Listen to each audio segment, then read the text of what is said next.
Welcome to శ్రీఆర్ studios. ఈరోజు మనం మాట్లాడకపోయే topic ఏంటంటే, మనం ఒక్కసారి ఒక అంశం గురించి చెప్పుకుందాం. ఈ ప్రపంచం మొత్తం మీద గొర్రెలు ఎక్కువ ఉన్నాయా, మనుషులు ఎక్కువ ఉన్నారా అని చెప్తే, ఇప్పుడు గొర్రెలన్నీ ఒక పక్కన నుంచోబెట్టి మనుషులందరినీ ఒక పక్కన నుంచోబెట్టి గొర్రెలు ఎన్ని ఉన్నాయో, మనుషులు ఎంతమంది ఉన్నారో లెక్క పెట్టాల్సిన అవసరం లేదు. ఖచ్చితంగా గొర్రెలే ఎక్కువ ఉన్నాయని చెప్పచ్చు.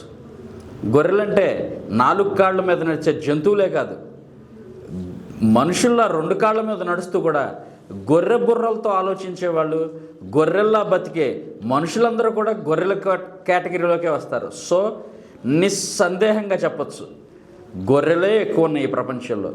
ఆ గొర్రెలకి అస్సలు అవసరమైన లేని విషయం ఏంటంటే జ్ఞానం. అలా అని ఆ గొర్రెలన్నీ నిరక్షరాస్యుల, చదువు సంధ్యలు లేని వాళ్ళు అంటే లేదు. అద్భుతంగా చదువుకుని ఉంటారు, ఎన్నో డిగ్రీలు ఉంటాయి, ఎన్నో క్వాలిఫికేషన్స్ ఉంటాయి, వాటికి తగిన విపరీతమైన సంపాదన ఉంటుంది. కానీ వాళ్ళకి ఆ జ్ఞానం అనేది ఏ కోశాన ఉండదు. అటువంటప్పుడు వాళ్ళని మనం గొర్రెలేనే అన్నారు. అందుకే ఇవాళ మనం మాట్లాడుకోబోయే అంశం ఏంటంటే, చదువుకి జ్ఞానానికి అసలు సంబంధం ఉందా? చదువుకున్న వాళ్ళందరికీ జ్ఞానం ఉన్నట్టేనా? జ్ఞానం ఉండాలి అంటే, జ్ఞానం పెరగాలి అంటే, జ్ఞానం పెంచుకోవాలి అంటే చదువుకోవాలా? మీరు కనుక మొట్టమొదటిసారి ఈ వీడియో చూస్తున్నట్లయితే శ్రీఆర్ స్టూడియోస్ని సబ్స్క్రైబ్ చేయండి. మీకు కనుక ఈ అంశం నచ్చినట్లయితే లైక్ చేయండి, 10 మందికి షేర్ చేయండి.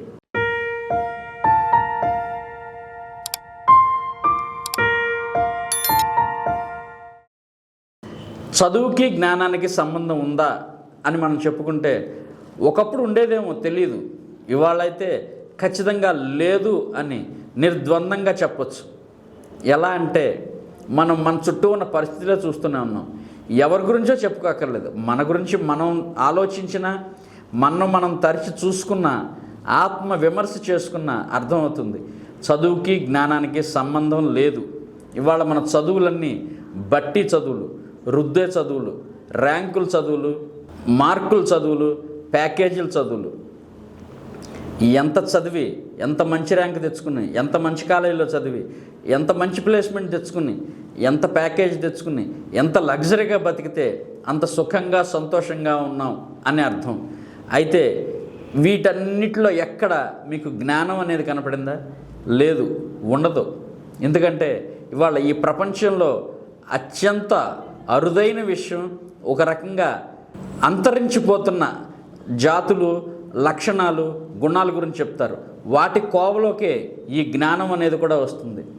మనం చూస్తూనే ఉంటాం, ఒక్కొక్కరు ఒక పెద్ద ప్రొఫెసర్గా ఉంటారు, 30-40 సంవత్సరాలు ఉపాధ్యాయుడిగా కొన్ని వందల వేల మంది విద్యార్థులకి చదువు చెప్పుంటారు. కానీ ఆయన వేరే అంశం, ఆయన చెప్పే ఆ పాఠాలు తప్ప ప్రపంచంలో మరో విషయం గురించి కాస్త కూడా ఇంగిత జ్ఞానంతో ఆలోచించడం ఉండదు.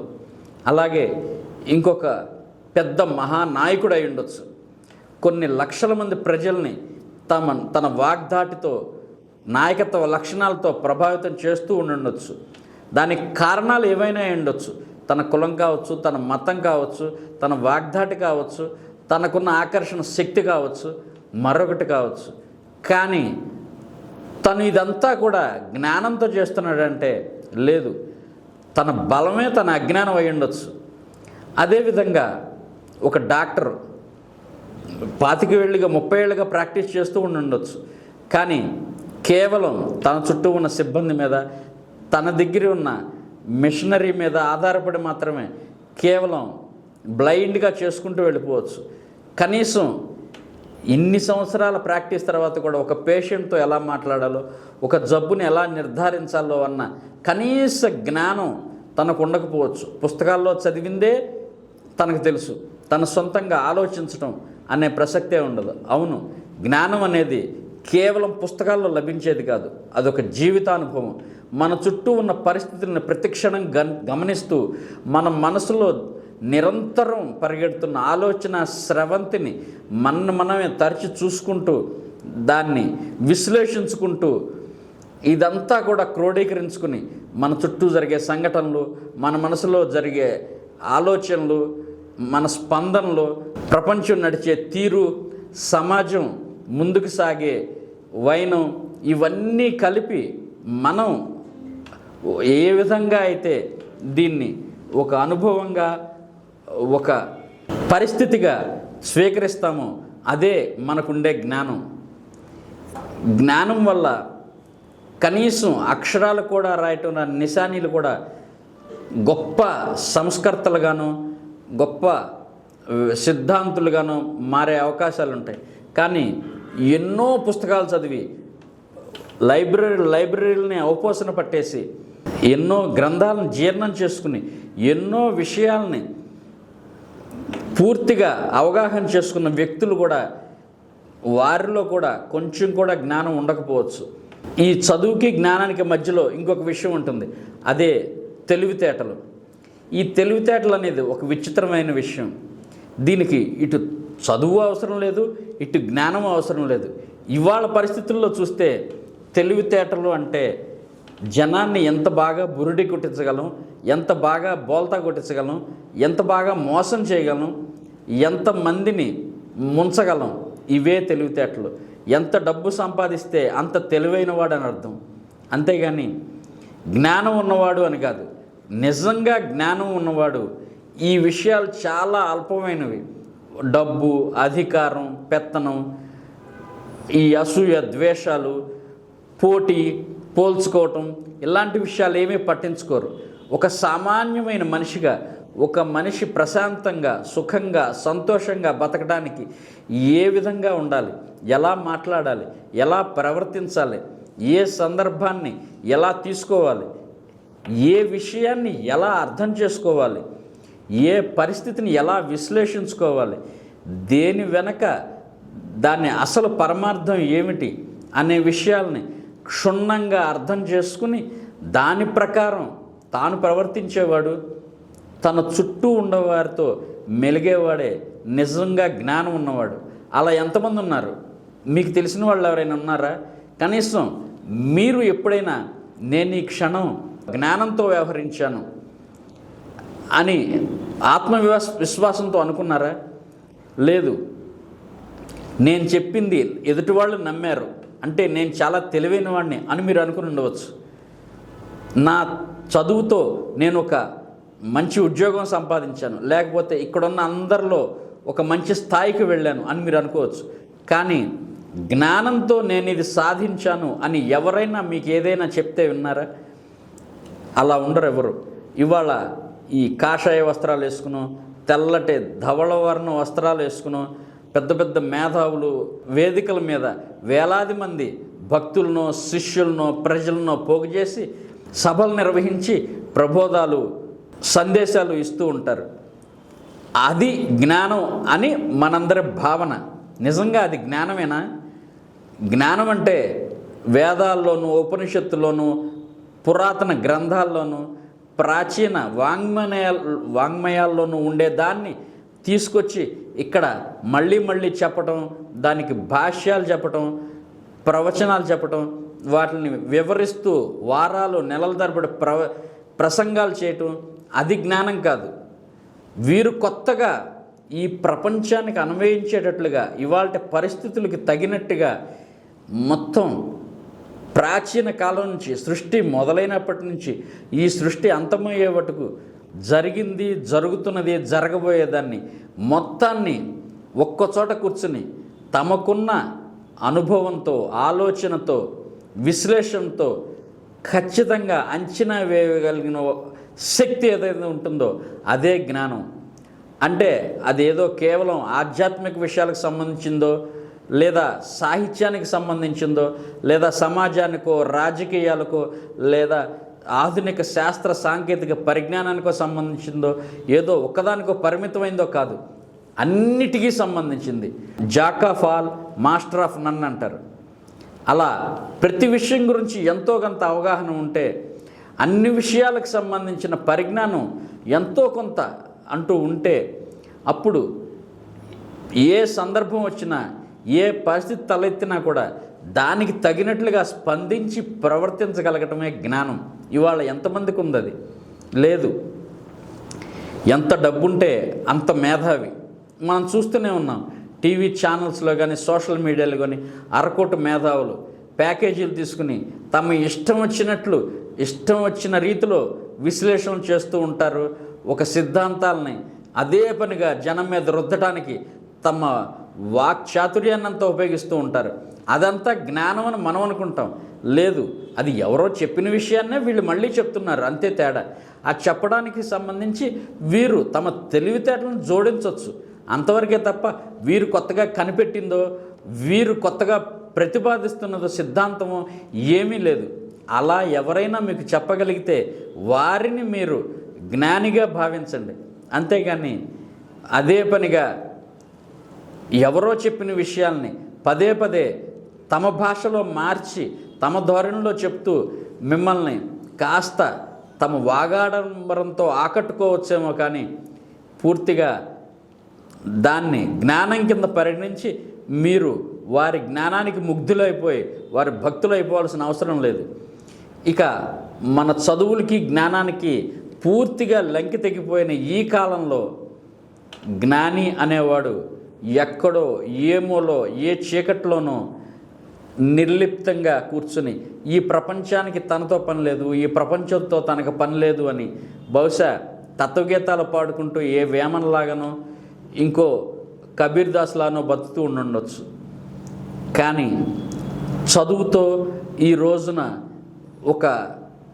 ఈ ప్రపంచాన్ని మొత్తాన్ని కూడా తమ గుప్పిట్లో పెట్టేసుకుని తమ తెలివితేటలతో అన్నీ సాధించేసామని విర్రవీగుతున్న వాళ్ళు ఎవరైతే ఉన్నారో వీళ్ళందరిది జ్ఞానం అని మీరు భావించొద్దు.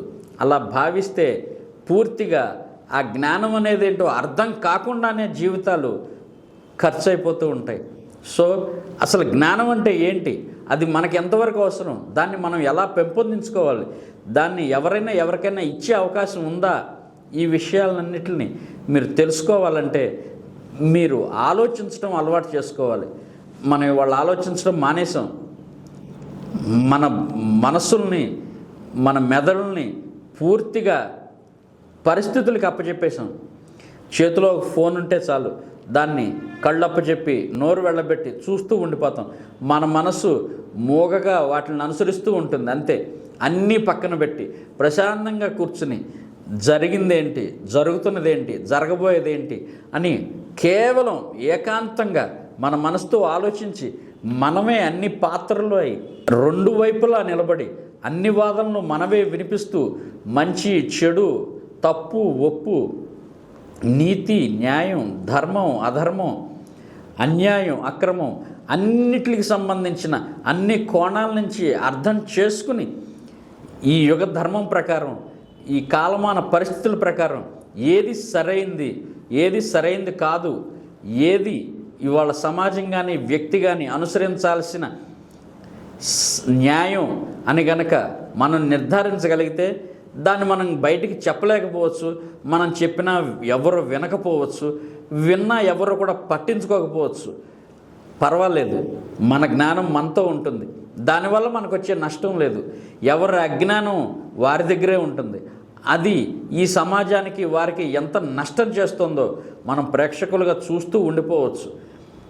నష్టపోయేవారు అజ్ఞానం ఉన్నవారే, కానీ ఆ విషయం తెలిసేటప్పటికే చేతులు కాలినాక ఆకులు పట్టుకున్నట్టు అవుతుంది. ఆ రోజే చెప్పారు మాకే అర్థం కాలేదు అని ఆ రోజు వారు బాధపడటం అది జ్ఞానం కూడా కాదు, బహుశా తెలివితేటలు అయి ఉండొచ్చు అవి. కానీ మన జ్ఞానం మనకైనా ఉపయోగపడేటట్టుగా మనం దాన్ని ఆచరణలో పెట్టడానికి ప్రయత్నించాలి. ఎవరు ఎన్ననుకున్నా, ఎంత అవహేళన చేసినా, ఎంత తక్కువ చేసినా, ఎంత కట్టడి చేయాలని చూసినా అన్ని ప్రతికూల పరిస్థితుల్లో కూడా మన జ్ఞానాన్ని మనం ఆచరణలో పెట్టడానికి, దాన్ని నలుగురికి తెలిసేటట్టుగా మన జీవన విధానాన్ని శైలిని మలుచుకోవటానికి ధైర్యంగా ఒక రకంగా మొండిగా ముందుకు సాగినప్పుడే అనాది కాలంగా ఎంతోమంది జ్ఞానులు ఏ విధంగా అయితే ఈ రోజుకి మనం వాళ్ళ గురించి చెప్పుకుంటున్నామో, గొప్ప గొప్ప ఫిలాసఫర్స్ అని, ఒక సోక్రటిస్ కావచ్చు, ఒక అరిస్టాటిల్ కావచ్చు, మన దగ్గర కూడా గొప్పవాళ్ళు ఒక ఆది శంకరాచార్యులు కావచ్చు, ఇంకా తర్వాత వచ్చిన ఎందరో మహా పండితులు వారిలానే మన జ్ఞానం కూడా రేపటి సమాజానికి ఒక మార్గదర్శకంగా నిలబడితే అదే చాలు. అంతే తప్ప తాత్కాలికంగా ఈ తెలివితేటలతోనో చదివి సాధించిన డిగ్రీలు, దాని ద్వారా మనం సంపాదించే ఆదాయం, ఇవన్నీ కూడా కాళ్ళ పరీక్షలో నిలబడేవి కాదు.